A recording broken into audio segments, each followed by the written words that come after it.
Look, at that time, I remember my first cyber attacks and cyberbullying. Remember, I've always wanted validation. Remember, I've always been that girl, a people pleaser. So hence the I don't care attitude. No, before that I cared, because now it felt like the whole world is against me. I get it. I never wanted anyone to hate me. Oh, okay. I never wanted anyone to see me for who I'm not. And I'm saying who I'm not because even when I was the girl that stayed at the home, I didn't want you to see me as that. And I fought so much for you not to see me as that.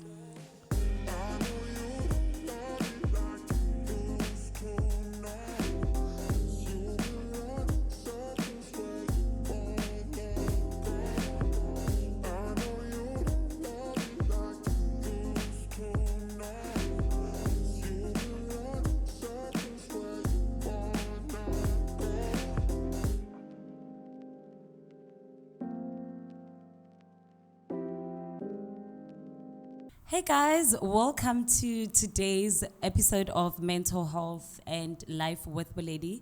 Let me say this week's episode. Thank you so much for watching, coming through. Thank you for your likes, engaging. I really, really appreciate it. Please don't forget to engage more, like, comment, all of that good stuff. But let's get into today's episode. I am here with Nare Mautjane, but I think you would know the name before the rebranding, which we'll get into that later. I think she's well known as Pinky. And yeah, I'm so excited for this sit down. I've been wanting to do this. Thank you so much for having it, and thanks to myself for eventually making it. Babe. No, but I believe things happen when they're supposed to happen. I believe in divine timing. Like I believe in the now, because we have been. Babe. We have been.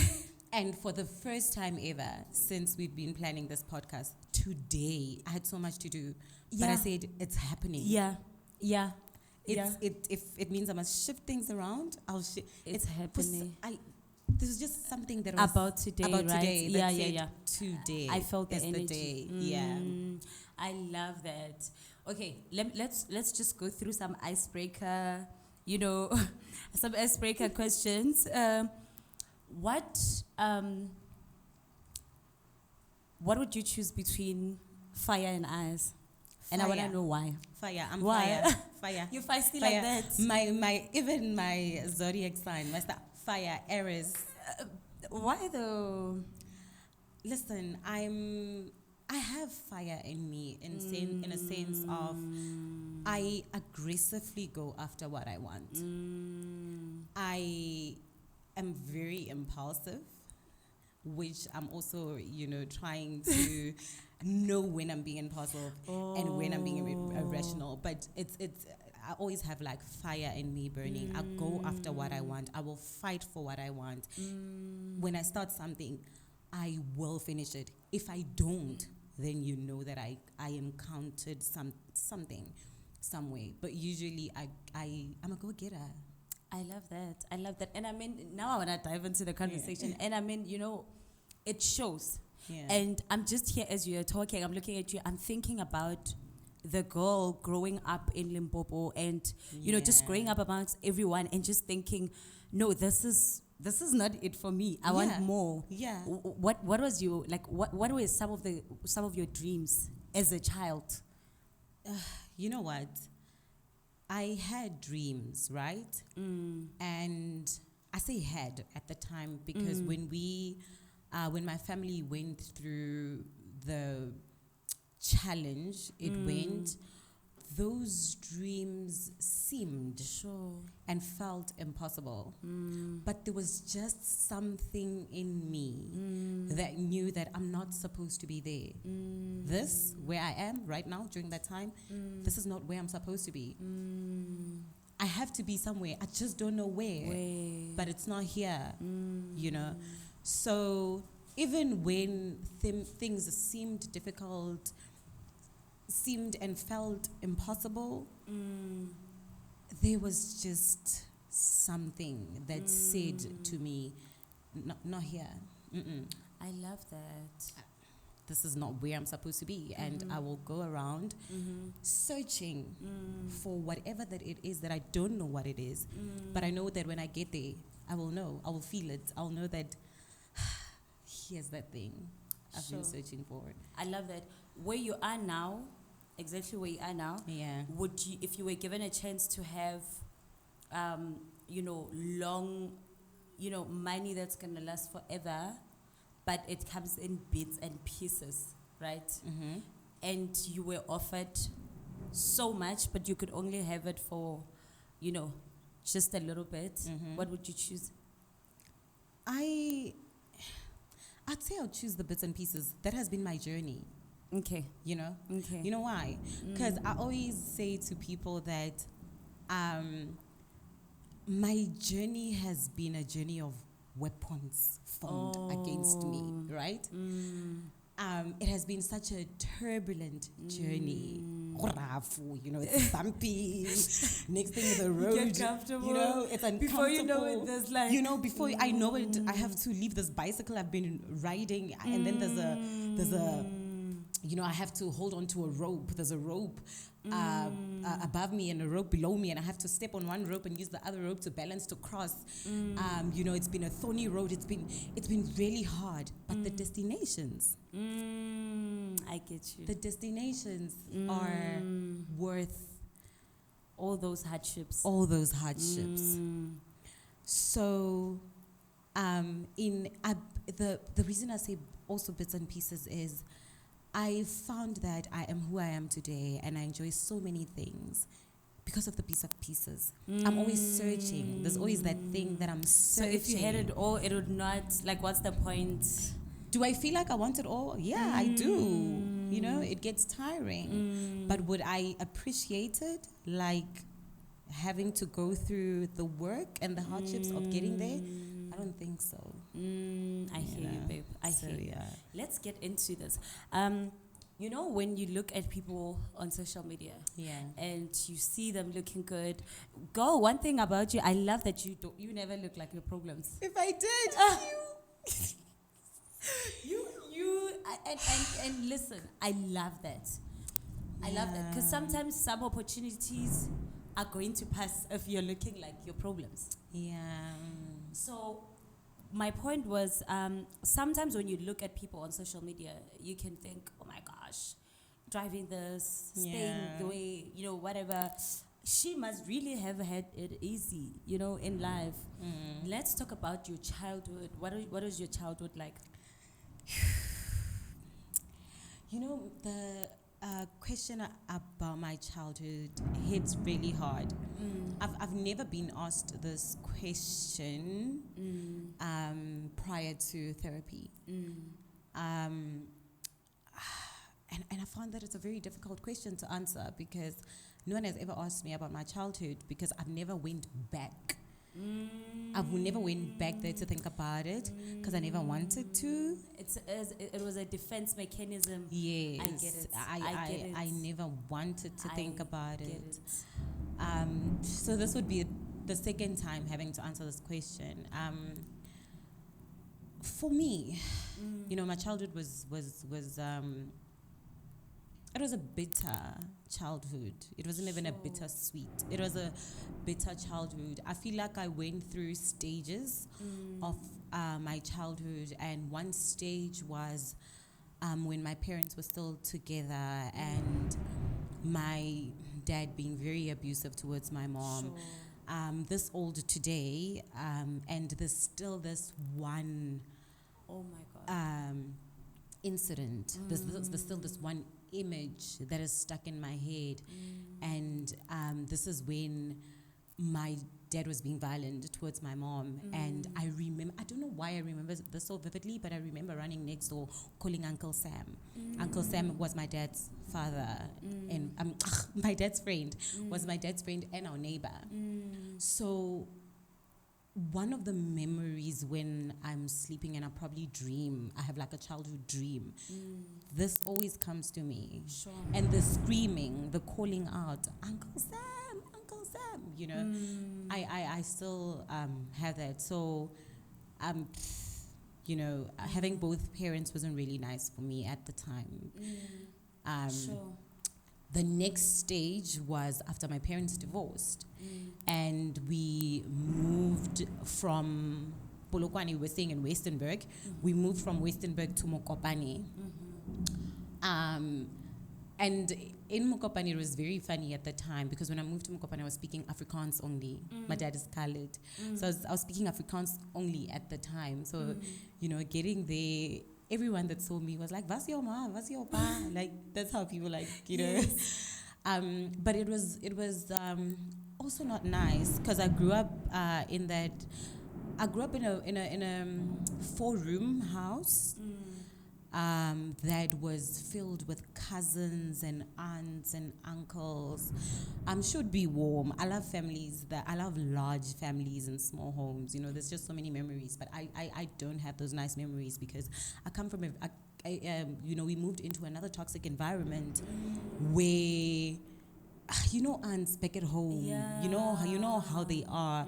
It's like everyone just looks after the child. Their kid. You know, and when my mom moved, that's when, you know, I got to experience, you know, just something else where when you ask for something, it's like, your mom is not even here, your mom is not even sending money. Oh my God. So, like, they were always shouting. I come from a loud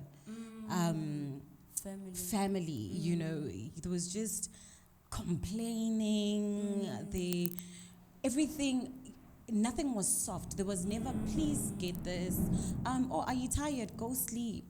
Everything was done harshly, shouting, you know, in our language. You know, your mom is not there. And you know, as a child, you crave warmth. You crave warmth and stuff. Sure. School trips. During that time, you know, my grandmother, you know, she worked at.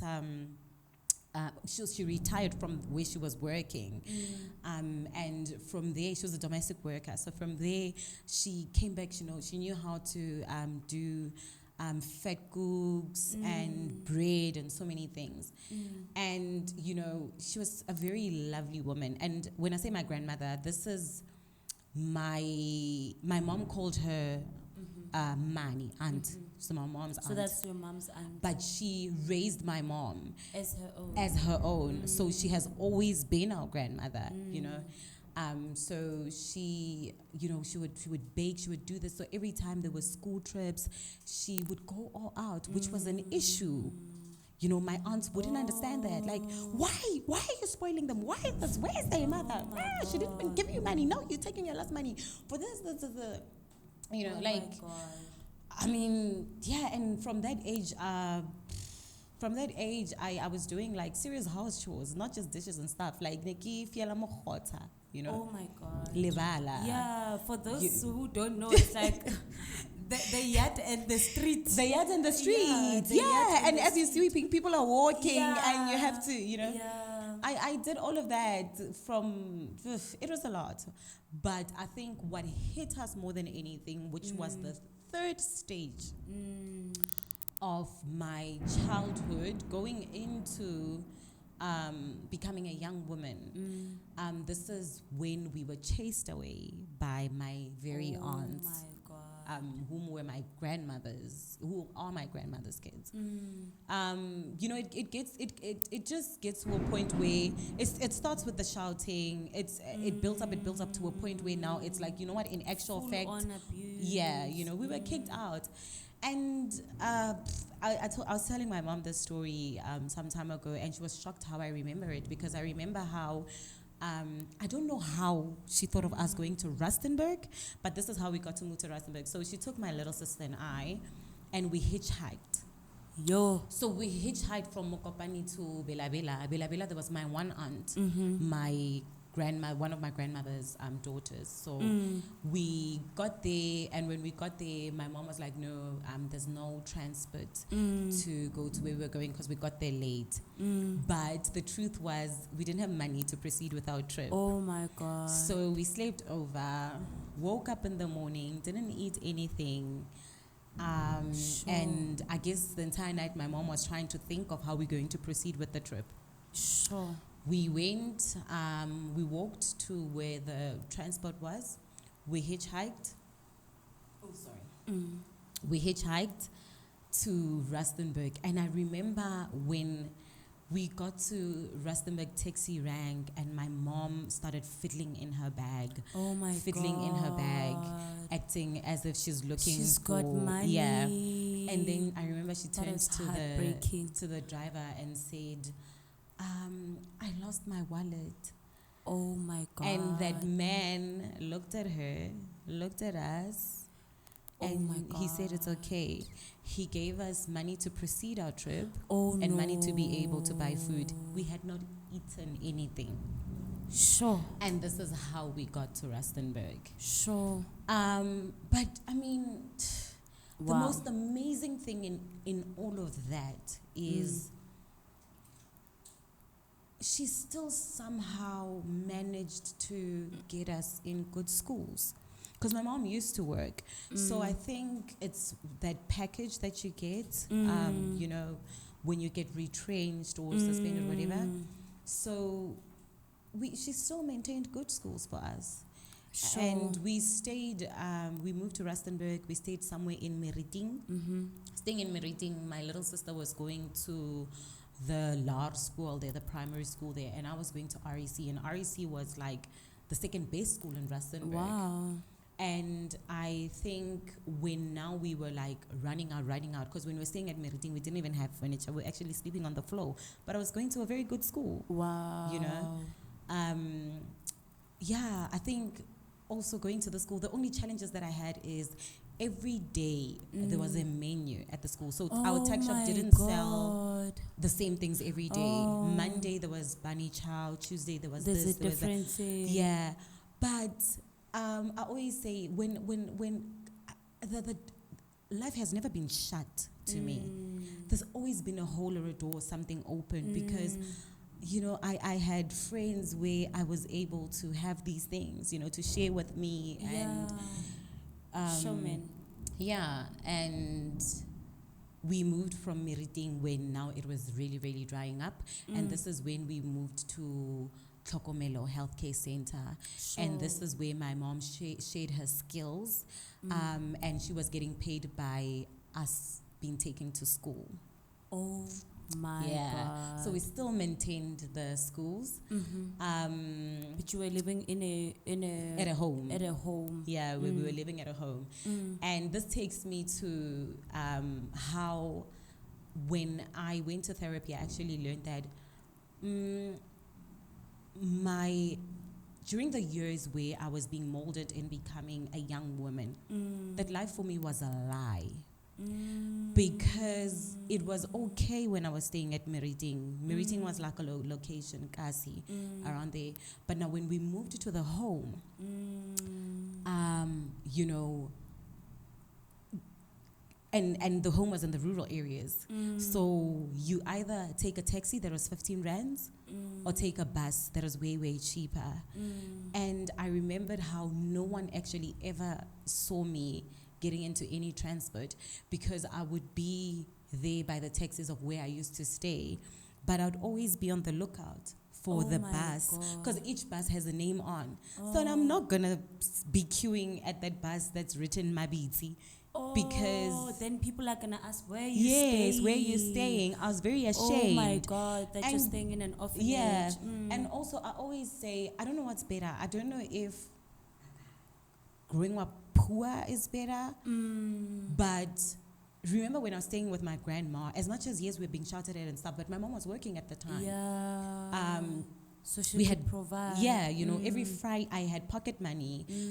I had KFC every now and again, you know, but now this time things are very, very, very hard. Yeah. And I remember how every time I'd be standing there by the taxis of where we used to stay, and then I see maybe one or two people now walking in the bus, I would run. Oh my I would run. I'd say, oh no, friend, I have to go. And then I would run, jump in the bus. Oh and my god. that was my life for that time. But I can imagine how that must have impacted your well-being just in general as a child, having to every day go through that mental process of Yeah. like looking around, who's seeing, you know, where I'm going. Yeah, and I've always been a beautiful girl, and now high school, they also those boys that are like, and this one wants to walk you to your transport. Oh my God. I don't want to be walked. You can't walk me to my transport. You can't walk me to the bus. It's going to get real very soon. Every time we were somewhere and, like back in high school, there would be like those parties and stuff. And I was like I said, it was second-base school. So we also at the time had rich kids. And, they were being dropped off and stuff like that. I would always insist to be dropped off in town, and I would never stay after 5 because bus has time. Like there's a time where the buses, you can't get a bus afterwards, and I don't have 13 rands to spend. 15 rands to spend on a taxi. And came a point where now grade 11 where it was really expensive for us, and because I was in high school, my school was expensive. My sister's school she was still in primary, so the fees were still fair. I had to make like a decision, and the decision was for me now to stop going to REC, which was Rustenburg Educational College, which was a private school, to go to the school in the rural. A public school. Yeah. A rural school. Yeah. There's a public school. And there's a rural school. A rural school where I walked from the home to the school. That was the year, hey? Like the grade 11, grade 12 were those were the... It's okay. Safe space. Yeah. Sure. I can imagine, hey? Because also, remember, as a child, like I'm sure you see it with your kids.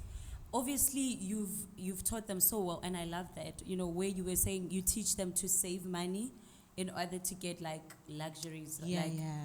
But as a child, we are so naive. Yeah. And funny enough, I had to move from a private school in grade 7 to a public school in grade 8. And there was this one day, I think after a month of me like yapping, where are the computers? Where is this? My teacher's like, girl, you gotta understand that this is not a private school. You need to stop. Yeah.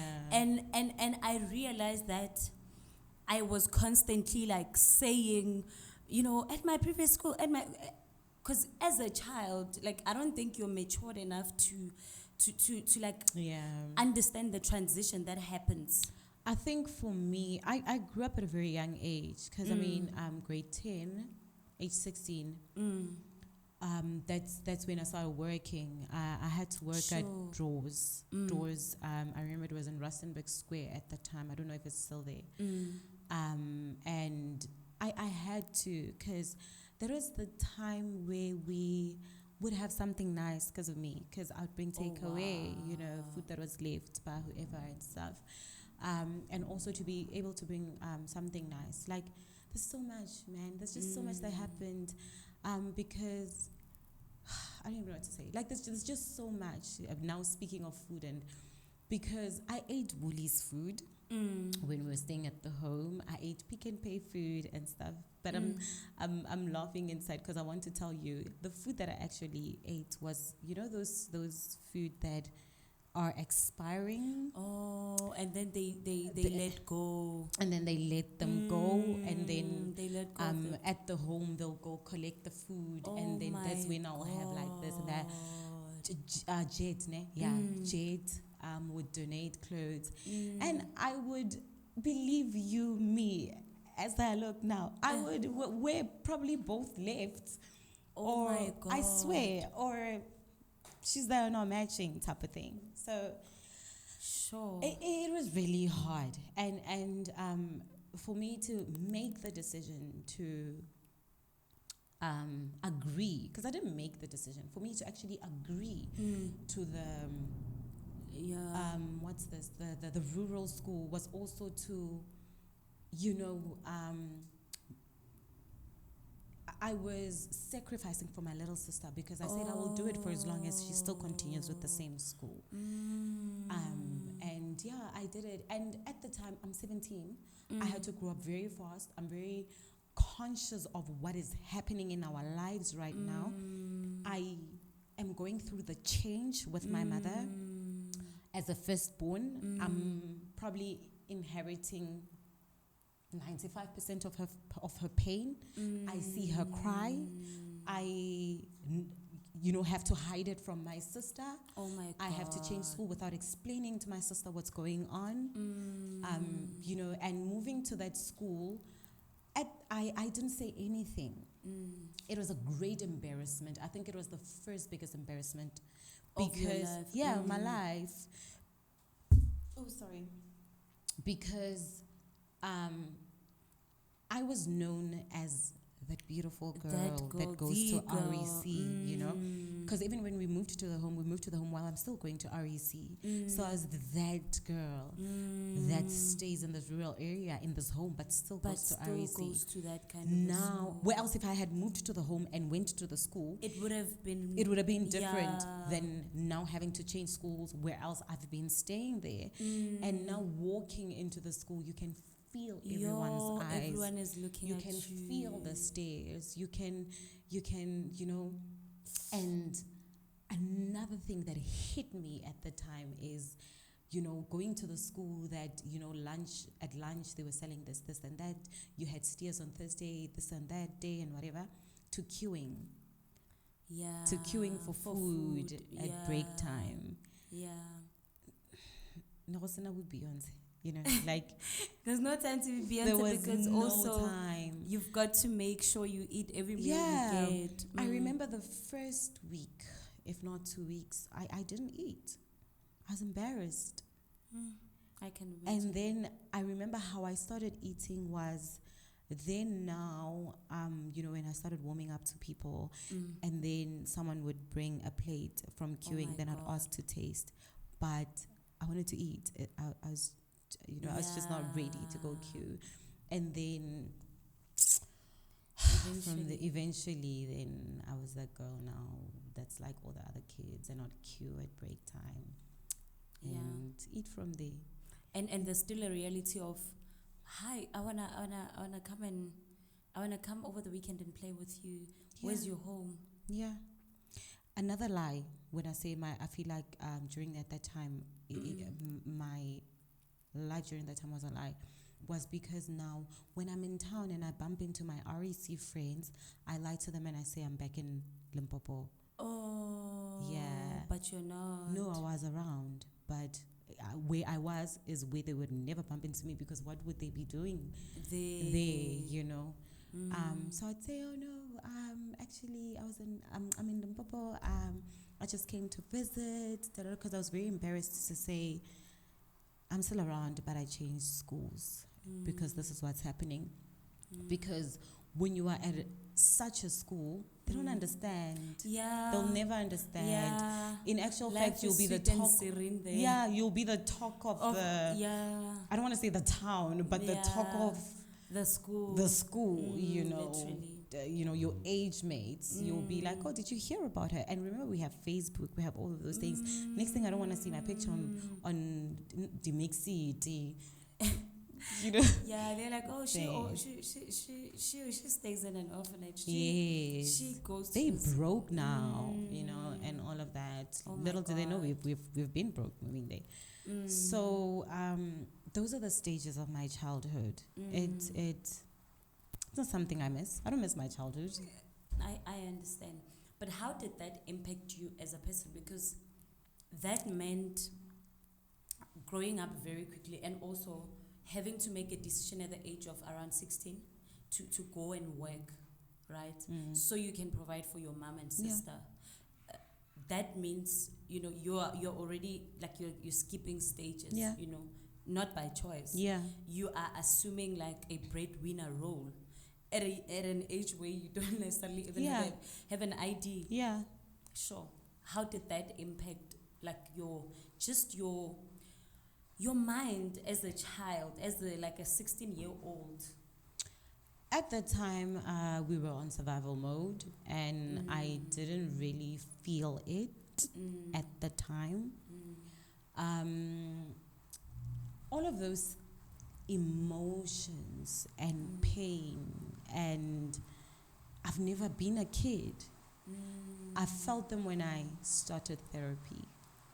Oh my God. Yeah. Why? Because I've always had an armor. I was always defensive. I was always on survival mode. I don't have time to cry. I don't have time to sulk. You know, I don't have time. You need to figure out where the next meal comes from. You know, and only during therapy I learned that. And this is recently. This is recently. This is 2020. Yeah, 2020. Yeah. And this is where the whole transition came. But I learned that I was in survival mode, right?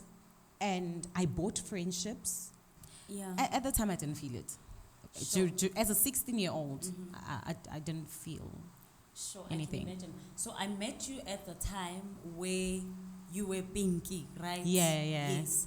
And now, looking at that, right? Yeah. And looking at maybe who you were around that time. Yeah. Because obviously, if you go through challenges and you go through things so much, like you're saying, you're living, but you're not necessarily processing anything. No. Would you say like some of like who you became as a person, you know, around your early 20s and all of that, had a lot to do with, maybe now in retrospect when you look at it, had a lot to do with the fact that you were just you just had never been able to stop and just is it Pinky has just been surviving. She's always been fighting to fit in. She lived on validation to prove that she's not that charity. Oh my God. You know, to prove that she's not that girl that stayed at her home. You know, she always wanted to belong. You know, friendships, relationships, in so many ways. And you know, that's why I'm saying she bought friendships, she bought relationships, and she knew how to do that. Sure, because the streets had taught her. Yeah, she's been surviving. She knew how to do that. Oh my God. Validation meant a lot, you know. Sure. I will come and I'll be given something, and I'll come to you and ask you do you think I should do it? Oh my God. And what you said meant a lot to me, because oh my God. She's saying I must do it. I'm gonna do it because she wants me to do it. Oh my God. I wanted to understand how much she means to me. Her word counts. Sure. So now I want to connect. How do you go from that girl to this hot and happening and hip girl, and you know everybody knows you and all of that? The person that I am today, No, then. We're still talking about. No, Pinky. she's fitting in. She's trying to fit in. So she does everything to stand out, you know, but not by overpowering anyone. As much as she was hot, hip, and happening, she was still suppressed in a way. There was a sense of. But like I said, her doors never fully closed. There was always a window open. So my light was very bright. My fire was always burning. So even when I wanted validation and I put people before me, I was a people pleaser. As much as I was that people pleaser, there was who I was inside with the fire I had that always stood out. Then I didn't see it. But for me, it was just, I felt like I just have my way with things. Things just happen. Yeah. How? I don't know. You know, to a point where I remember just before my transition, and I was still pinky, when things were happening, pretty privileged, hot girl. Yeah. I'm in Joburg, and eyes are on me, and I had friends that were already from that side, that had the experience and stuff, that didn't understand why this girl. And I would find that I want to now shrink myself so that I don't lose them. Sure. You know. That is a hectic. But I always stood up. I don't know if that makes sense. It makes absolute sense. So what really inspired that? Because I know that there has been like moments where you've had to deal with like public scrutiny and stuff like that. Yeah. How do you when you wake up and there's like a whole post and whatever about you, how do you deal with that? Because I think that was before the transition, right? Look, at that time, I remember my first cyber attacks and cyberbullying. Remember, I've always wanted validation. Remember, I've always been that girl, a people pleaser. So hence the I don't care attitude. No, before that I cared, because now it felt like the whole world is against me. I get it. I never wanted anyone to hate me. Oh, okay. I never wanted anyone to see me for who I'm not. And I'm saying who I'm not because even when I was the girl that stayed at the home, I didn't want you to see me as that. And I fought so much for you not to see me as that. So when that happened, it hit me so hard. Oh my God. Because I cared. I cared so much. Like, that was the most difficult time ever. Sure. The fire in me. I remember, and I'm saying when I highlight the fire in me is it never wanted to run. I remember when I experienced the biggest cyberbullying ever. It was during my pregnancy, and I remember when people were asking me to deactivate my account. I refused. I wanted to see and read every single thing about me. As much as people thought that's unhealthy, I wanted to know what people think. I wanted to know what people are saying about me, which helped me as much as it was unhealthy, because now people were starting to say things, bad things. Bad. They even started to bring my mother in. Oh my God. And say bad things. Oh, no. And I think it's at that time where I realized that social media will say anything to break you. I went through stuff that were my reality when we stayed at a home that was supposed to break me, and they didn't. Here I am dealing with people that don't even know why they hate me. Some of them. It's just inherited. Some of them inherited the hate. Some of them finally found that, who did she think she was? Type of thing. Sure. So, it hit me. It I won't lie, I'm not gonna lie. It hit me. I remember monitoring my phone. I remember how because now Instagram was there. I remember how notifications, if I saw a flash going on my phone, I would run. Why? Because there'd be times where I didn't have notifications before I put my notifications on, and I'd be sleeping, and then when I wake up, I find it's a whole big thing. With comments under. I find a comment, someone has said this, and I found other people now entertaining that comment. So I would sit and monitor my phone. It doesn't matter what time of the night it is. When a comment comes in and it's bad, I delete and I block same time. Delete, block, Until it got to a point where I realized that, no. People will say anything. Absolutely. And they don't want you to come and rectify or speak your truth. They've made up their mind about you. There's absolutely nothing that you're going to say that's going to make them change their minds. Some know the truth, but they just, want to drag you. They just want to see you miserable. So they'll run with that. So I then started learning to sit comfortable in my truth. It would hurt. I'd get punches in my stomach when I see certain things. But it wouldn't change the price of bread. It wouldn't affect me in any way. And that's the fire in you. And that's the fire in me, because I knew that those who know me, those who love me for who I am. And if you don't, then that's fine. That's a you problem. Sure. How did the rebranding come about? Did you just wake up one day and decide, yo, I'm so tired of this life? Therapy. Sure. But what prompted you to even think about going to therapy?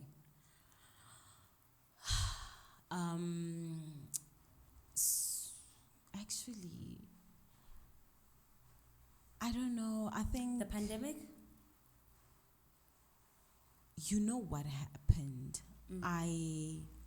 It was actually in 2020 during the pandemic. And at some point, I was a very tempered, highly tempered that makes sense. person, you know.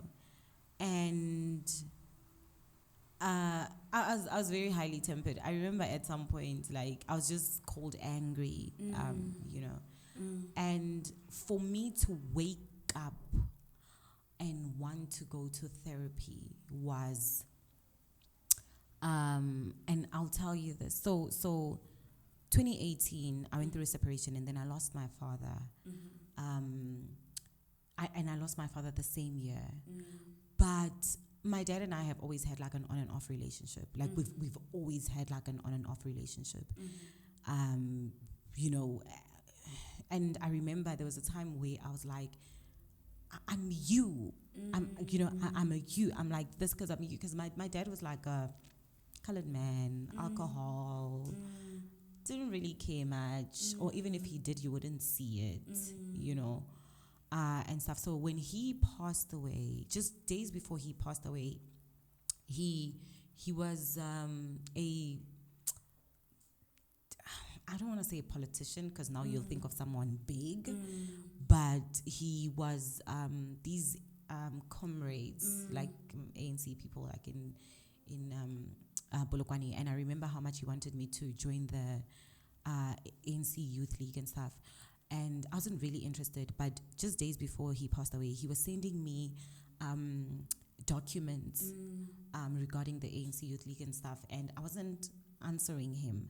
But now I wasn't ignoring him. It's not that I wasn't answering him, I was not ignoring him. It was one of those things. Every time his message would come through, I would be busy with something, and I'll just get distracted and never respond to him. But he had put me through so much pain. And I say so much pain because after high school, I went back to Polokwane just to give my mom a break. I mean, I have a dad. Come on. Yeah. This woman is just going through too much. Now, varsity, college, like my mom can't even afford, you know. And when I moved to Polokwane during that time, and I thought we would have like a father and daughter thing, he didn't really care. Sure. And I wasn't given the love and stuff. I was actually moving from one stage of poverty to another, because my mom and dad's matrimony home had no one staying there, and he was staying with the woman he was with at the time. So that house didn't have electricity. Now I was moving now to another house where I had to buy electricity for a prima stove. Not electricity, what's this? Petrol. For like generator, paraffin for a prima stove. Where do I get the money? So, you know, you need to hustle it. Yes, you know, so I was staying in the dark. Also at that time, like, there's just so much happening. There's also, I remember a guy that was very interested in me at the time. So I managed to, and he was like at Sishego FET college. So going home, he'd come pick me up, drop me off, another window open, you know, so that the girl can go to school and come back. But the pain I carried during that time, when I fell pregnant, I had vowed to myself that my kids, we are not calling with my surname that I was using at the time. Oh my God. I made sure that I changed my surname just before I gave birth. And then when I give birth, so that my kids can take my surname. But now, when he passed away, also passing away, I mean, like I mentioned, he was trying to get a hold of me during the time, sending stuff and stuff. So now when he passed away, and I got the call that he passed away, I ran back to WhatsApp and I read through everything. All those messages that I never answered. And one of the biggest things that hit me was, why did I change my surname? Sure. I did it because I was angry, but I didn't mean it. Like, I didn't really mean it. So that prompted you to go for So therapy? because it was always screamed, I'm an angry child, I'm impulsive, I'm this, I'm that. It hit me so much. Sure. I didn't go to therapy. This was 2018. I didn't go to therapy 2018, 2019. 2020, I went because I became such an emotional person. I don't know from where, but I became very emotional. I cried over everything. You know, just the thought of him. You know, I also got into the relationship that I'm in right now. And it felt like my first real relationship because we are not on survival mode now. You know, I have my own car. I have my place. And for the first time ever, I have someone that I don't need. Sees you. Yeah, and we know we don't want anything from them. Yeah. We're not surviving, you know. Sure. And you realize that when you meet the person, because you don't know now what to do and how to. Because you've been on survival mode your whole life. Yes, everyone I had, I there was just something I was looking for. I was benefiting something, you know. And for them, you were the hot girl, and they Yes, just wanted to. you know. And then now I have my car, I have my place. I meet this person, and that for the first time I realized how I actually want love and to be loved. And I didn't know what love was because every time we had a conflict, I felt like he hated me.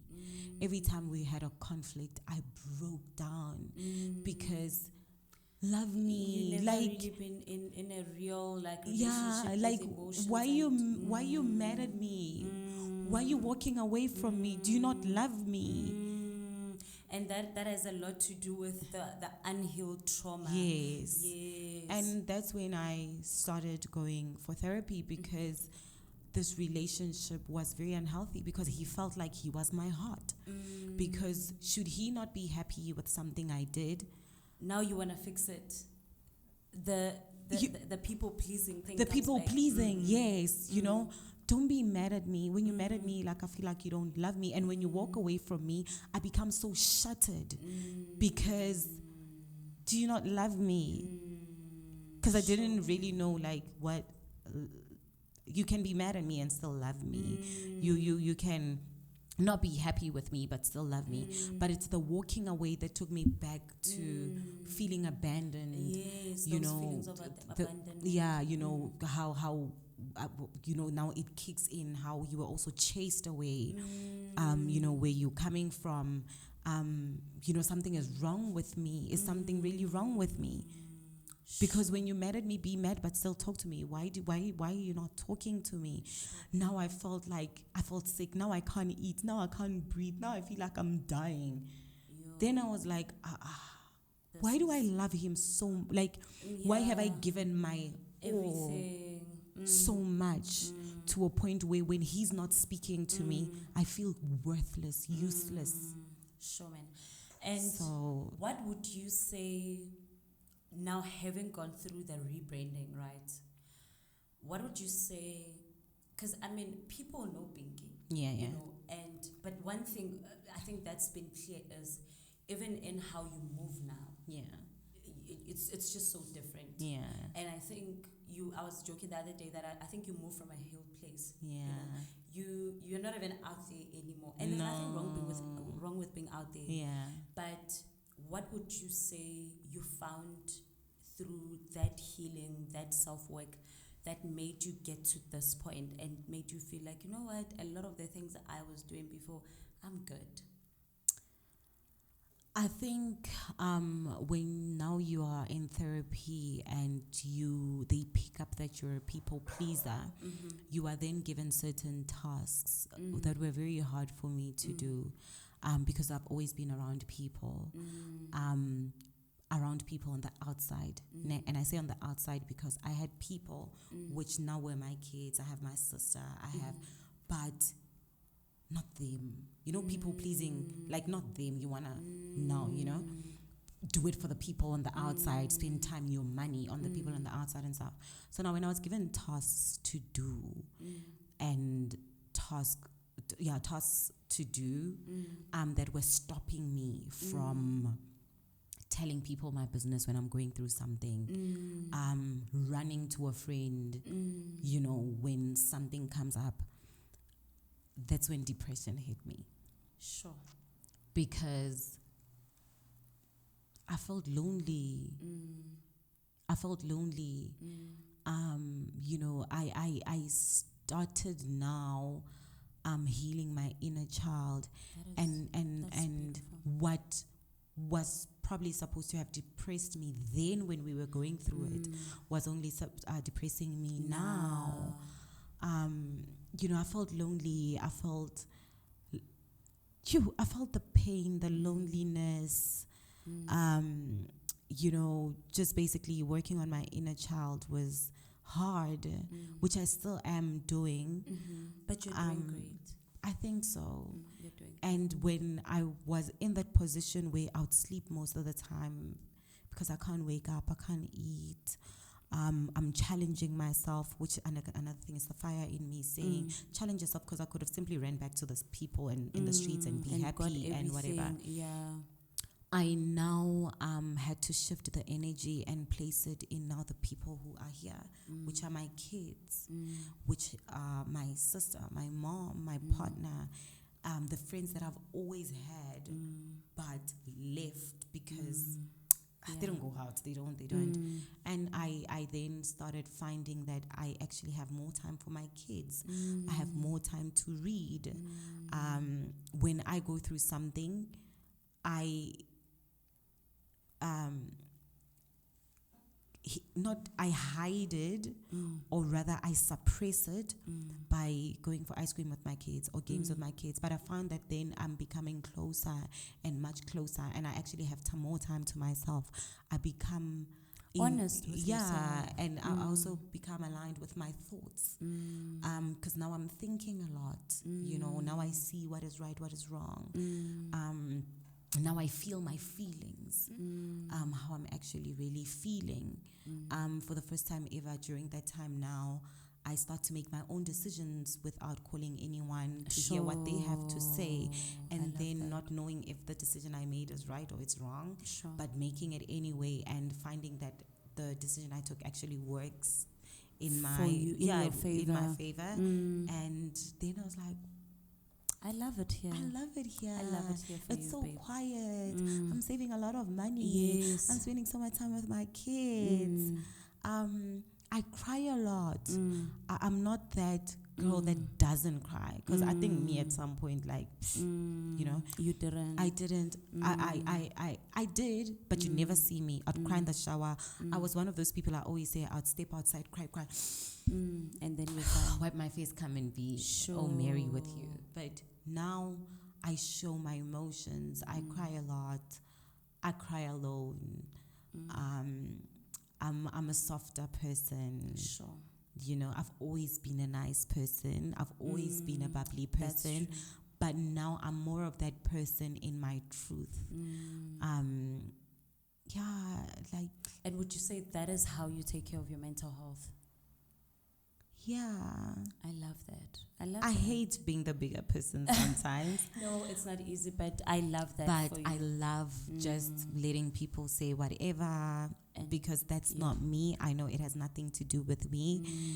That is a you problem. Those are your projections that have a lot to say with you. I read a lot. I listen to a lot of YouTube, Masterco. Masterco is one that has gotten me through. And like I said, I read a lot. I spend time with my kids. I go to the gym. I try to find stuff to do. I try to find the next best thing for my business. How can I become creative and stuff? And I found that I'm actually very, very creative. Sure, you're doing great, and babe. and I'm finding time to sleep even. Sure. I love that for you. You are doing great. It's just a quick wrap up and closing. What would you say to someone who's running away from themselves? Because I'd essentially say you had been constantly running away from yourself, what would you say, just in short, like what would you say to someone who feels like they're constantly running away from themselves, but not because they want to, but life has dealt them that their whole lives? I would say seek help. Therapy is not what we pay for only, Yes. you know. There's I think free ones, and I'm saying free because I was gonna say you can talk to someone else, but you know, now we also don't trust a lot of people. Read, you know, therapy is reading. Therapy is, instead of using your data, watching what people are doing on Instagram, but go on YouTube, Google personal development, and listen to things that speak to you. You know, it all first starts with forgiving yourself. Because I had to forgive myself. I had to look at myself in the mirror and say, I forgive you. I love you. It's not your fault. You know. So I'd say that to the person, to say, you know, forgive yourself. Tell yourself that you love yourself. Know that it's not your fault, and stop running. It's tiring. You know. Look at how far you've been running, right? Yeah, you come far because you have been running. But pause. Yeah. Take a deep breath. Close your eyes. Envision green or whatever that you like. Water, an ocean or green, because that's how I get to calm myself down. Oh, wow. And just bring yourself to where you are at the moment. And know that there is a light at the end of the tunnel. I'm one person that knows. I know that there is a God, not through anyone else, but myself. So stop running. Let life be. Experience it for what it is. Know that everything happens in divine timing. Everything that's happening at that moment has to happen. All you have to do is stay positive, fight for the things that you want, chase that fire, that light in your heart. And when you get there, you will know. You don't have to know where you're going, but when you do get there, you will know, you know. Because I also still run with a motto by saying, I do not know what I want, but I know exactly what I do not want. I love that. You know, so I love that. And on that beautiful note, we've come to the end of this amazing episode. Yeah. I wish we could go on and on. Me too. But we've run out of time. Thank you so much, babe, for sharing Thank your you story. so much. And you know for what? having I me. love this. Growth looks so good on you. You are doing great. We love seeing you just transition into this better version of yourself, this Yeah. amazing version of yourself. Yeah. More than anything, an in-tune version of yourself. Yeah. Thank you so much for sharing your journey with us. Thank you. All the best with so all much. that you are going to do in future. Amen. Thank you so much, Amen. guys. I will see you on the next episode. Bye. Bye.